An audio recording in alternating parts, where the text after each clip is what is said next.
All right, Mike here with That's Good Enough for Me. We're doing our Who's Zoomin' Who series. I am happy to be here with Doug Carrion. Fuck, I already said it wrong. You already said it wrong. Dude, you're so fired. It's amazing. You're fired. You're out. No, it's a beautiful thing. That's okay. You're close-ish. Good. Okay, well, let's talk, man. You're a former Descendant. You played on the album Enjoy, which I'm a big fan of.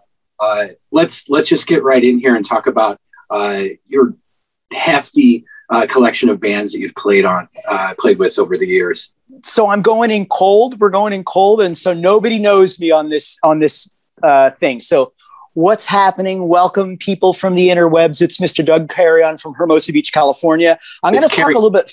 It's Doug Carrion from Hermosa Beach, California. I'm going to talk a little bit fast, just for some of you who might know my background. Cool. For some of you who don't, here's the crash course. So I grew up playing punk rock. It's true. I grew up in Hermosa Beach. It's true. I played in the Descendents, Circle Jerks, Dag Nasty, a lot, Humble Gods. I was a sub and many songwriter for Kottonmouth Kings. I was a sub in Doggystyle. I was a sub in Circle Jerks. And I'm currently I said Dag Nasty, I'm currently in a project called Field Day, which features myself and Peter Kortner. And we both played on the Discord record Wig Out at Dankos and the Giant Records record Field Day. So that's kind of the crash course of what I do. I equally play bass or guitar, depending on the project. I can kind of sing. I have the gift of gab. I drink a ton of coffee, and I live in Los Angeles, California. How are you? All right. And now you're just going to introduce every artist that I do this for ever again. Mm-hmm. Well, there's that. There's that. I mean, I'm a bit, I'm a bit spazzy. And so I'll try to reel it in and not wander too far off because, I don't want us to run into 16 minutes or 15 minutes, but we'll see where we go. But there you go. So, hey, everybody, what's happening? Great to see you. Thanks for tuning in. It's cool that you're sharing your mind space with us. That rocks. Hell yeah. And I'm gonna sidestep you right out of the gate. Like, I guess you want to talk about Descendents. So I know that you are in what city? Lincoln, Nebraska. Exactly. And I'm glad that you said that. And I didn't say that because I don't want to out you or dox you, whatever the term is. However, so this story's true. Dude. So true story. The Drumstick in Lincoln, Nebraska is the place where the hippies were yelling at the Descendents to play Freebird, just so you know. So I have a close tie to Lincoln, Nebraska, playing the Drumstick, and there were, 15 hippies drinking Coors yelling at us to play Freebird. It's true. And it's from your town. So wear that can I curse? Of course. Okay, wear that shit with pride. There you go. So some trivia about Lincoln, Nebraska. So this is what I was always told in lore, because the Drumstick was gone, before I knew how to pee in a toilet probably. But I was always told that Hurtin' Crew was written about Lincoln because there was a big fight there or something. I don't remember that. There weren't enough people at the show for a fight. So we're talking like, I've said before, the Descendents, wonderful band. I'm still friends with them. We talk often. The arc of the band and going into some of those markets back then, you'd play to the turn, when you're talking about couldn't sell out a telephone booth. It's like, it's true. Like you're talking about, we did zillions of shows playing to less than 10 people of like normal, but absolutely not just okay shows where I'm talking about like where the band was just freaking swinging for the bleachers, like phenomenal, pulling the paint, tearing the paint off the walls. Great, crazy shows to like 6 people, 8 people. So super normal and kind of in a way, funny now to poke at that because the band continues in its popularity. Oh, of course. No, so the Descendents had played at the Bourbon Theater in Lincoln 4 years ago. And we were, of course, super stoked. The closest they usually get is like Denver or Kansas City or something. And lo and behold, Milo told that Hurtin' Crew story at the show. Yeah. And I write for Punk News as well, as that's good for me. So I was like, oh, I'm going to review the concert, and at the end, I mentioned that this thing I had been told since I was a little local musician, little kid, was confirmed true. The comment section opened up saying, like, no, that's about my city. No, that's about my city. No. Definitely. How about this? 50% of the Descendents are confirming the story. So there you go. Like, I'm confirming it. Milo's confirming it. That shit's confirmed. All right. Well, on behalf of there you go. You can roll with the capital it, city. I think you should get a drumstick tattoo. Like, you should just get like a drumstick, and it should say Hurtin' Crew, just like a leg, like a drum leg, and only you would know, and I would know. Nobody else would know. Be cool. Be badass. Hurtin' Crew. I'm so sorry, guys, but no, I'm all too familiar with. I played a show in Cleveland once at this place called Pat's in the Flats. And Pat was this old woman that was the bartender, and she was also the sound engineer. And we performed for her and like a Gin Blossoms cover band. And she paid our band a single RC Cola. These things happen in rock and roll. However, just as you put it, if there was video footage of us playing in front of the Gin Blossoms cover band and Pat, our sound person, we were playing like we were playing in a fucking arena because we were grinding. We were doing everything we could. So I really admire that about your story. I think that really resonates. And I'm very sincere about that. It's like there's obviously it's cool to play to people and all that stuff, but I think no matter what, you should always be playing like it's your last show. Because there's no guarantees, one. And two, like in Field Day, our motto is be humble and don't suck. So for us, we're going to either deliver the best show or die trying. It's one of those things. Like we lean into those things. So, 660, 600, 6,000, to a degree, it really doesn't really matter. And especially when you talk about bands pre-Nirvana, okay, so before the Nirvana cutoff, bands are very, very used to, I mean, you hear the stories about You hear the stories about Soundgarden playing to 6 people while they had like a #1 single, and it just hadn't translated to the audiences yet. So that really does happen. And touring musicians, that it's a weird lifestyle. And if you've spent months and months and months in a van, a bus, whatever, on the road, you realize there are some markets you're killing, some markets you're just scrambling. And that's the nature of the beast. And it's to try to focus on the wins, don't worry about the losses, and to really always be performing and having fun in those situations. Like that happens to everybody. Like that's the beauty of it, is you get a song out of it, or a story out of it, or a memory out of it. So it's kind of cool. And you've been sitting in a cargo van with the heater running in the summer so that it still runs. What the one fun thing you're going to do that day is going to be play music with your friends, and it doesn't matter. And maybe you'll sell that will get you that one wood floor to sleep on later that night. So it's a bit in a way like urban camping. Yeah. Like you're just rolling. You don't know where you're going. There's a lot of concrete, and you roll to the next. Like the trick is you go to the town, you look for the railroad tracks, so you look for the graffiti, and then ding, there's the punk club. And it's like rinse and repeat. It's like that. I got to have a tremendous conversation with Steve Rawls from Belvedere, and we got to talk about touring with an Atlas, touring with MapQuest, and now touring fucking GPS and the internet, and book your own life, showing up to a venue that closed 2 months before your show, and you didn't know. Of course. So I'm going to pair that with all disclosure aside, I haven't really listened to the Circle Jerks as much as I'm supposed to.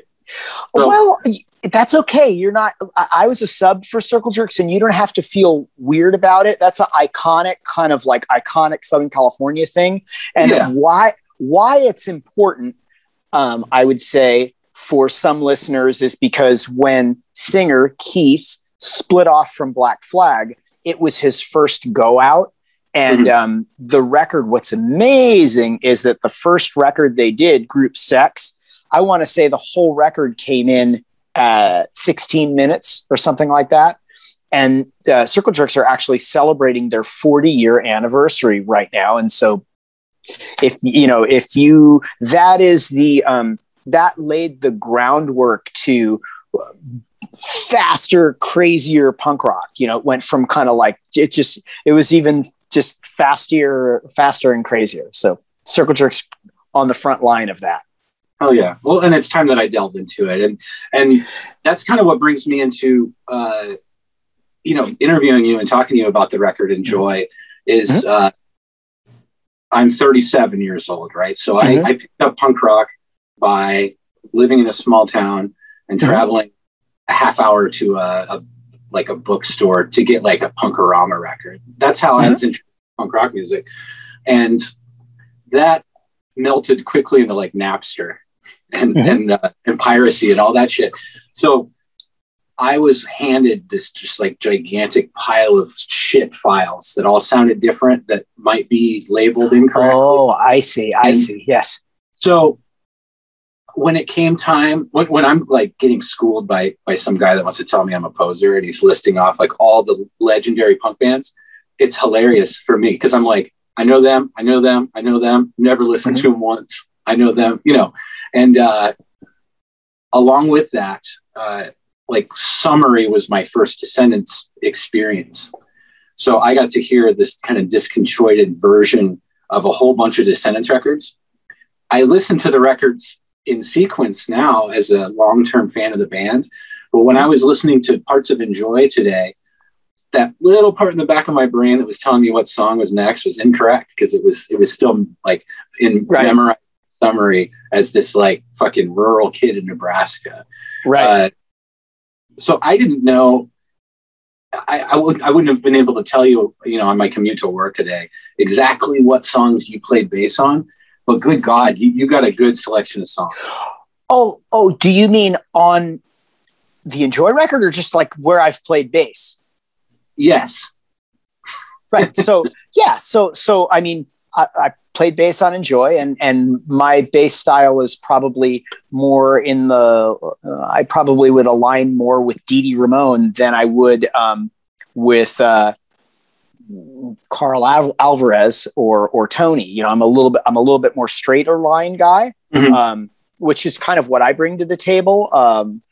And so, yeah, I've been fortunate enough to write. I started writing when I was pretty young and written some that people like. And there's that. And I think that I don't know about like, it's funny because one of the biggest like highlights, I guess, for me, which is kind of funny, is getting a song on the Crow soundtrack. And the reason why is because The Cure was on the soundtrack. So those are things where you go, wow, shit, I did that.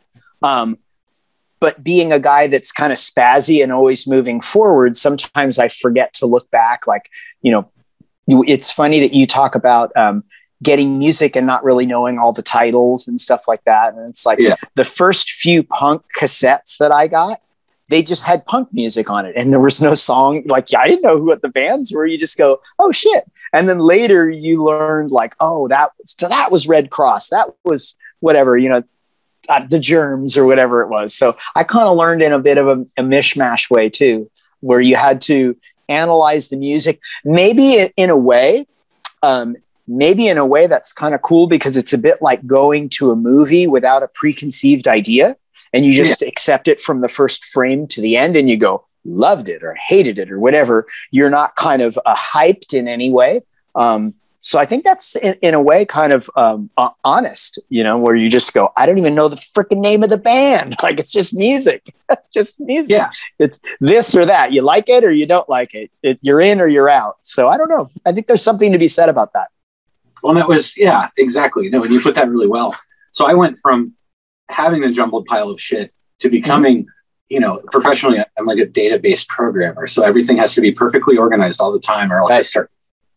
Right. So, your OCD kicks in. Your OCD, you're just great. You go crazy. So looking back now, just as the way that type of music was introduced back then, it kind of sucks that it doesn't work that way anymore. You know, I guess, you know, people use streaming services and, you know, I'd be lying if I didn't say Spotify showed me some cool shit. Well, it's a combination of a couple things on that one. Like I think that there's easy access, which is badass. And yet the part that drives me a little nuts is the algorithm just giving me the same songs. And you go, dude, I know how far down the rabbit hole this thing can go. Like, go down. Like, you know, I don't care about your, it's neat and I can appreciate it, but there's a 3 lifetimes worth of music out there. So it's like, unless I'm saying like, put this on repeat, you know, I would prefer that you just keep going further and further down the rabbit hole of, so whatever, I guess you might know from a tech standpoint, like the GNOME project, that thing that is the algorithm or the people that created the algorithm for Spotify. I'd like it to go a little bit deeper or give you the option to be able to tick where you go, just hear what I know, or freaking, you know, all in, give me the blue pill and go all the way in. Yeah. So I don't know. Throw a curveball, throw something that's like, you know, catches you by surprise. I don't know. Yeah. I don't know. And I spent the last year and a half with like one AirPod in and like my daughter's Paw Patrol in the other ear while I was watching her in home.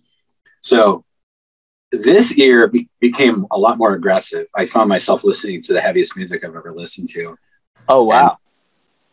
Because over here it was just the most annoying Frozen soundtrack you can imagine, right? So I definitely, you know, picked up some new musical interests. I also revisited, you know, like everything I had ever been a part of musically. I took a point to like listen to for a moment as I was losing my mind at home. But let's break down. And first, my joke here, you know, I'm like, okay, so I don't know exactly what's on Enjoy. I know it's a great record. I know it's a classic record. I'm driving to work today and I'm like, man, Doug's just like, he's newly in the band. I'm assuming you were fucking stoked to be the bass player. And sure.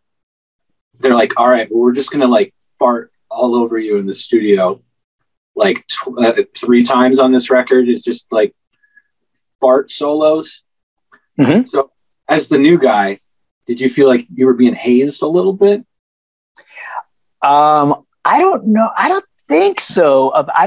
Like those, first off, when you talk about hazing, like I'm going to say no, and it's a firm no. So the reason why is because Bill would have been the guy that got hazed. Milo would have been the guy that got hazed. Ray would have been the guy that got hazed. So they probably wouldn't do that to somebody else. So I would say they were probably a little bit more welcoming as opposed to the hazing thing. Like sometimes for me, I think the hazing thing comes from a macho place. Yeah. Those guys aren't like that at all. At all. So no. Oh, and this is all something that I fabricated. No, you know, o'clock in the morning. I mean, if you've, you know, like if you meet those guys, they're like about as real and down to earth as you could ever imagine. Like they're like salt of the earth, super sweetest guys in the world. Like but hazing or doing like malicious things, that's just not even in their DNA. Like never would never like want to fight, start a fight. Like that's just not what those guys do at all. Like they're a whole different they're spazzy music guys. Yeah. Well, spazzy music guys. Let me rephrase it a little bit. It's sure. More like, so you just joined this fucking sick band and you're stoked. And you're like, all right, guys, I'm trying to honor the traditions of Descendents bass parts while making it your own, as you did it. And they're like, well, come on, we're gonna go in the B room and we're all gonna like fart. We're all gonna fart for this song. as the new guy, did you just roll with it? You're like, all right, we're fucking farting. Here we go. I think it was more like we're just rolling with it. I think we're just rolling with it. In fact, in retrospect, I'm not sure whether that was the right thing to do at the time. In fact, way later, I never really even understood that was one of the first records that they did that didn't have the Milo character on it. Yeah. So you go, but at the time you're talking about, not like, I think it's more like pranks and causing trouble and having fun and laughing and that kind of stuff. So I don't think it was real. I don't think it was very calculated at all. It was more like, it was maybe even like pre-Jackass, like that, like just spastic energy and that more so than thinking it through. Like, I don't think there was any, it definitely wasn't a calculated move. Yeah. And there, so as well, something that I really appreciate about that particular track listing is, Descendents are always all over the map. And I'm not going to suggest in a million years that any member of the lineup has ever been like, all right, so we're putting out an album. We need some silly songs and we need some new wave songs and some heavy.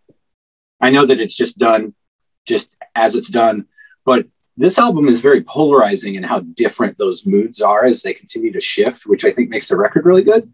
Mm-hmm. Sour Grapes is, maybe top 2 Descendant songs for me. Mm-hmm. So that was one of those today where I was like, fuck, I played on this song. This song is well. In fact, I'll take credit for the music. Like, I wrote the music for Sour Grapes. Milo wrote the words. So that's like that. I wrote this song on an acoustic guitar, looking at the waves on my front porch in 33rd Street in Hermosa. And I think that in a way, I was trying to figure out how to take, to give you some more context, or to give the listeners more context. I was a fan of the Descendents before Milo Goes to College came out. So like right now they're releasing Ninth and Walnut, the record from the batch from before. So in quick, connecting the dots, it must have been about 10 years ago, I had a conversation with Bill, and Bill was saying, dude, I've got all the songs from before, because Milo Goes to College was the second batch of songs. And I was like, wow, that's badass. And he never mentioned it again, and I never asked again. But when I was listening to some of the songs, for example, they do that song Like the Way I Know. So I don't know if you know the hook or if you heard it, or I don't even know if that record came out yet. But I remember seeing that and being like, fuck, that's a great hook. And it was like, I don't even, like when you listen to a song that you haven't heard in a million years and it just teleports you back and you're like, holy shit. So I must have been about, I'm going to say 15 or 16, seeing them play that and looking at Milo sing Like the Way I Know and being like, damn, that's a great hook. And being able to like repeat the hook 100 years later, like 4 decades later or something, you go, holy shit, I remember the hook. I remember that song. So kind of badass. They were already pretty locked in on hooks back then. But to your point on the Enjoy record, I think in a way, the way music was going at the time, bands were exploring different lanes, if you will. And so Bill had that background from the process of weeding out. So I'm going to say there's Black Flag, and then there's the next level of that really weird, proggy kind of strange hard rock, super mondo rock of what Flag could do. And then on the other side to that, the other tent pole would be the ability to do My Dad Sucks or Hope or a little pop nugget, little pop nuggets. And I kind of was able to fuel off that and say, well, then maybe there's a way to have a couple different things incorporated. Like if you take a song like Sour Grapes, Right, Wrong, or Indifferent would have probably been the simplest, straightest bass line up to that point, where all the other records, they're a little bit busier. Tony's a little bit busier of a bass player, great, wonderful bass player. And I think that that's something that was like, they saw, you know, Bill's great at arranging, and he saw some things. He goes, wow, that's an interesting way to do it. And it became kind of territory that they hadn't explored yet. And it kind of widened widened the aperture a little bit.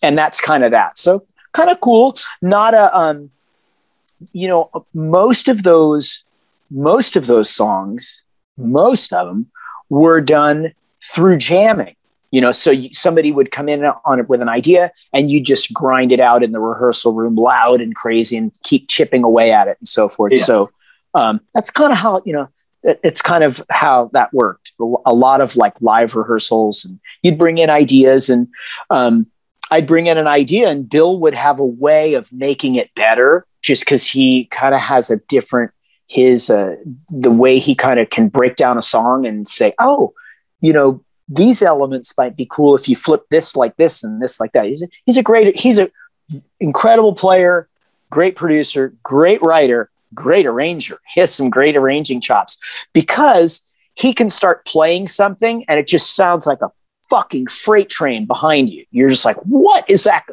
You know, it's like bombs are blowing up, you know, and fast. Like he has a great ear, and like he hears things. He goes, well, I'm going to do this part. And you go, oh, and then you just build. It becomes the sum of more parts, more ears, more eyes, more ears, you know, that kind of thing.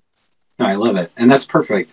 And I think it's that kind of dynamic range that everybody, you know, Milo can scream. Sure. He can sing really pretty. And so, yeah. And you rip on that record, and you also hold it back sometimes. And there's this, thank you. You know, there's something about, I don't know. There's something about like, I have a tendency to try to play the least amount of notes necessary. Like I have a very, very conservative way that I look at the foundation of the bass part. And being a guy that's done a trillion shows, live shows, when you start playing really, really fast, you don't hear a lot of the execution on that. If anything, what it does is it removes the frequency of the bass rumbling in the room out of the cue. So there's a little bit to be said about like, you know, what is your job and responsibility as a bass player? Is it to try to lock in with the kick and the snare and try to create that foundation? Or is it to try to, I'm not going to say solo, but let's just say try to show off. And I just don't like, you know, for a guy that's kind of spazzy, I really don't like to showboat when I'm playing. I like to hold a certain kind of, I don't know how to describe it, just a certain solid foundation. And then it allows for other things to highlight, you know what I mean? So I just have a slightly different thought process to that. Like I just don't like to showboat when it comes to playing. Like it's cool. I can see guys that are like that. For me, it doesn't do much. And my ear, when I hear that stuff live, sometimes either it blows past you or you're like, dude, you're playing guitar parts. Why not just play guitar? You know? Yeah. No, that's cool. So now I wanted to touch on Kottonmouth Kings a little bit because for me, I grew up in rural Nebraska, as I said. Mm-hmm. So, you know, people can say what they want about Kottonmouth Kings, but those guys are fucking smart as hell. And they were able to create this fucking like cult following. Mm-hmm. And imagine how well they cleaned up in a small college town in Nebraska with a population of 5,000, right? Like, so this is like super late 90s. And my next door neighbor, kind of a white gangster kid, give me a ride to school every day. They'd smoke cigarettes and pass weed around and stuff. And I would be excited to listen to what they were listening to. It was usually when I got some new introductions to hip hop music and weird things that weren't, you know, Millencolin, which is what I think I listened to every single day that year when I had my headphones on. As I started to become introduced with that band's catalog, was when I started to hear that they had these like punk rock songs. And that's what you played guitar on. So I wanted to talk about your relationship with them, and just kind of how those songs came to be. So we'll go way back on the clock. We're going way back to like Descendents time. So I'm in Descendents doing a show at Fender's Ballroom, and I meet this Descendents is playing, and I meet this tall, lanky kid wearing a bucket hat named Brad X. Brad's in this band called Doggystyle, which was a straight edge band, only it was like a comedy band. So think like the Chili Peppers meets, I don't know, Crucial Youth meets, I don't know what it was, just super funny and spazzy, blah, blah, blah, blah, blah. So I meet Brad. Hey, what's going on? Hi, I'm Doug. I'm Brad. And he says, hey, I'm getting ready to do a show with the Dickies in a couple weeks. You want to come out to see it? So I go out to see it. He and I become friends. Needless to say, we continued to be friends way later in the 90s, early 90s. He and I were working on a project called The Humble Gods, which was a punk band. And the punk band ended up doing a record with Hollywood Records. Okay. On Hollywood Records was the Insane Clown Posse. The punk band went out and toured with ICP. We were the first band to go out and do shows and not get zapped off the stage with bottles and quarters and shit like that. So while we were doing the ICP tour, Brad, who had a background in hip hop, punk rock, and so forth, saw the potential of a track act, if you will, fusing hip hop and da-da-da-da-da-da. And he came up with the idea of doing something that infused Southern California weed, skateboard, surf culture, and hip hop. Okay. Yeah. So that was his idea. And while we were on tour, the band gets dropped and we all go back to Los Angeles. And within a pretty quick period of time, he has this idea for this band that's a cross between Cheech and Chong and the Beastie Boys.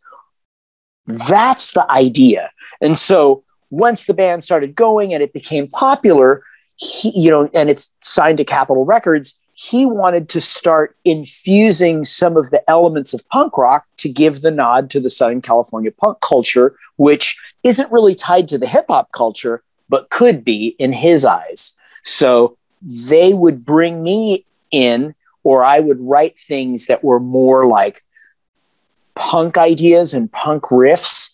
And then it would be like a punk riff going into a hip hop beat, back to the punk riff to the hip hop beat. And he kind of produced it in a way to marry both ideas in one, like maybe even like pre-mashup, doing like mashups like before that. And that's kind of how that worked. And so I did for Kottonmouth Kings, I probably within the Suburban Noise world, I probably wrote or co-wrote 50 songs, 60 songs, something like that. Killer. Yeah, like a fair amount. I'll never forget my neighbor because we were buds, and I saw him the other day.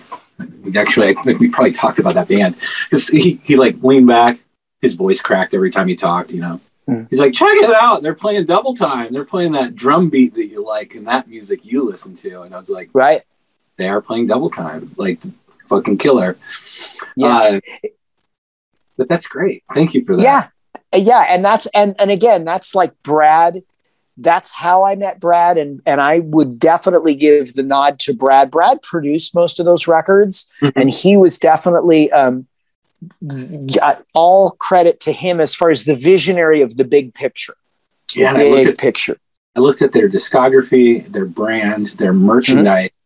I caught in pretty quickly. Oh, they're like their artwork, their video, their screen printing, their audio engineering. I was like, these guys are fucking doing this all in-house somehow. Yeah.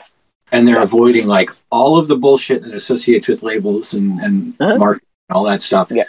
I mean, that became the, I'm sorry to cut you off. That became the problem because the band was signed to Capitol Records, but the issue was in the major label world, the executives at the top rotate very fast. So by record one, they did okay. By record two, it was a whole new staff that fucking hated the band and wanted to shelve it. So the collective we realized like, our days are going to be numbered at Capitol Records. And we continued to follow a very punk, do-it-yourself ethos, and positioned it so that when the band, I don't know what came first, the chicken or the egg, whether the band got dropped or the band left or whatever, when that relationship was done, by no means did the band stop. We just went in-house and started doing the records all ourselves, which is really like SST, Discord. It's nothing new. You go, you just do your records yourself. Yeah. Well, there was I don't know, for me, a lot of the bands that I supported were following Epitaph and Sure. Fat, and these really good, respected independent labels. KMK were some of the first to just like very proudly announce they're doing it independently and crush it. And it was something that was fun to follow. And yeah. Killer. Well, let's talk about your current projects. I want you to plug anything that you have going on in your life. Yes. So, wow, I'll try to hit the bullet points on this one pretty quick. So a gazillion years ago, I was in a band called Dag Nasty, and Dag Nasty was a relatively popular band based out of Washington, D.C. Brian Baker was in the band with me way back. Peter Kortner, the singer, when I was in the band, he and I started this offshoot project called Field Day, giving the nod to the Dag Nasty catalog and also moving forward with new music. So Field Day is about 2 years old. We're about 2.5 years old. We are all of the vinyl and the music that comes out on vinyl comes out via German imports through Unity Worldwide. We're a bi-coastal band. So the band lives in Los Angeles. Peter lives in Philadelphia. We do all the traveling stuff. And for people that like melodic punk rock, they'd love it. If you don't like melodic punk rock, you'll hate it.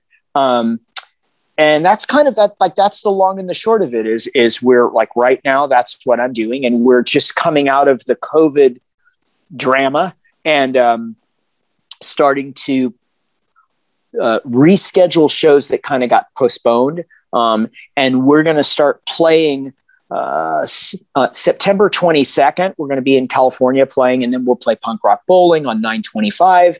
Descendents 9/24. So we're kind of seated in that, like, we play with punk bands, melodic punk bands, and so forth. And we Field Day will do almost every weekend up until mid-December. So we're like ridiculously active band. And then if anybody wants to check it out, just like it sounds, they could go to whatever Google and type in Field Day Sounds. There you go. And it'll lead you to it. You'll see the Wig Out of Danko's kind of Peppa that Peter had designed. And that's basically the long and the short of it, is like that's really what takes up most of my musical bandwidth is the Field Day project. And it's moving really fast, really fast. So for people that like the melodic punk, check it out. And I want to say we're going to be in your part of the world the tail end of April. We're going to be in Omaha, Des Moines, Omaha, Kansas City in the tail end of April 2022. So that band's freaking crazy band. Fun, super fun. People sing along. There you go. So that's kind of what I'm up to. Sweet. I'll do my homework. I'll be watching you in Vegas, so I'll make sure that I. Yeah. Are you going to go to Punk Rock Bowling? Yeah. I just had my wife very angrily Venmo me the $900 from her bank account to mine. She's our breadwinner, my family. Right. So. Wow. So that's a lot of tacos. 900 tacos. Wow. I said, honey, like Mark Mothersbaugh almost died from COVID. Right. And that's pretty rad. I got to do this. I'll give you two Mark stories. So here's the first one. I go to the dog park and I'm walking, my dog's running around. And what kind of dog do you have? I have two dogs. I have an Australian Shepherd and I have like a mix, like a Jack Russell Terrier, kind of a weird mixed dog. So a crazy dog and a Australian Shepherd. So at the time, It's an Australian Shepherd. I'm at the dog park in Los Angeles. And this lady and I start talking and yeah. And she keeps saying to me, she's like, yeah, my husband plays music. Blah, blah, blah, blah, blah, blah. Yeah, my husband plays music. Da, da, da. And she kind of would like, you know, kind of like move her eyes toward this guy that was just sitting totally quiet, just sitting on the bench. And she's like, yeah, my husband's in Devo. And I look over and I'm like, son of a bitch. And so there he is. And I probably had a 30-minute conversation with him about music and sync licensing. And he was the freaking nicest guy in the world, like super cool, very all business, sweetest guy in the world. And then separately, I'm horrible at bowling, just so you know, like I'm the worst bowler in the world. However, I do see him from time to time at the local bowling alley that's kind of close by my house. So I see him. It's like, holy shit. And then the last thing is I did a session one time with Josh Freeze for Humble Gods. And Humble Gods was doing this thing for Suburban Noise.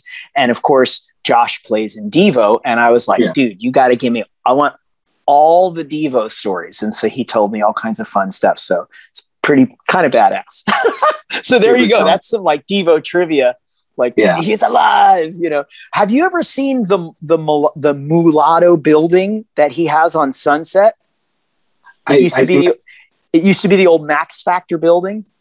I believe I've seen it on the internet. Yes. Right. So what's really rad is the building's great. It looks like a spaceship, but it's actually like lipsticks, like a bunch of lipsticks all around like a cosmetic case or something. I don't know. I can't remember who the architect who did it.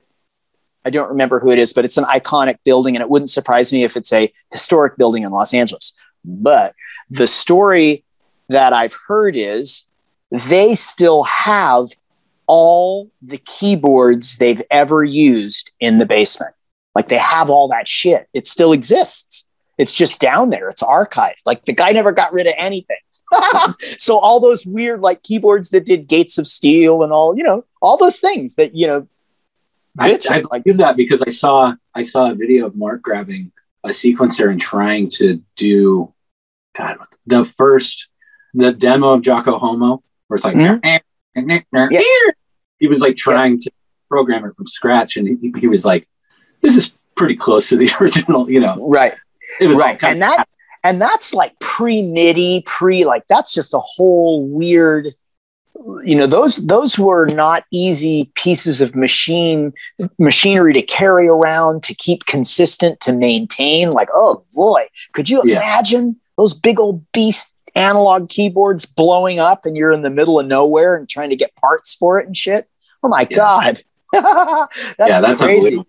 That's almost as wild as the Kraftwerk guys, where they were so committed to their art that they would actually have machines made for them so they could do records. So that's why not only did they sound the way they sounded, but nobody could ever replicate what they were doing because they had like one-off pieces of gear. And every once in a while, some of that, I guess, again, we're taking the story into just what weird, nerdy, iconic equipment. Recently, about a year ago, I saw the actual vocoder that they used to use for Kraftwerk records. And that ended up being purchased by Daniel Miller, who is the guy that owned Mute Records. He was in the Normal, and then has the original vocoders and shit that Kraftwerk used. Like, it's like those pieces of gear are iconic. And they have like a weird shelf life all on their own, you know, a bit, just a weird backstory to him. But to see that that guy, so Daniel's the guy that put out all the Depeche Mode records. Like talk about weird electronic stuff. But it's pretty crazy to think that stuff still exists, still floats out there. Yeah, boxes. Yeah, I don't know. And I'm a creature of like the digital side of all of that. So to think about, you know. Yeah, I have this isn't even a dog, but there's a video of Devo playing Speed Racer on YouTube, It's one of the only videos I've ever seen of them performing it live, and their fucking backing track starts fucking up. And so if you're a musician, you pick it out right away that they're just not playing to the backing track correctly anymore. Right. And you just see them just power through.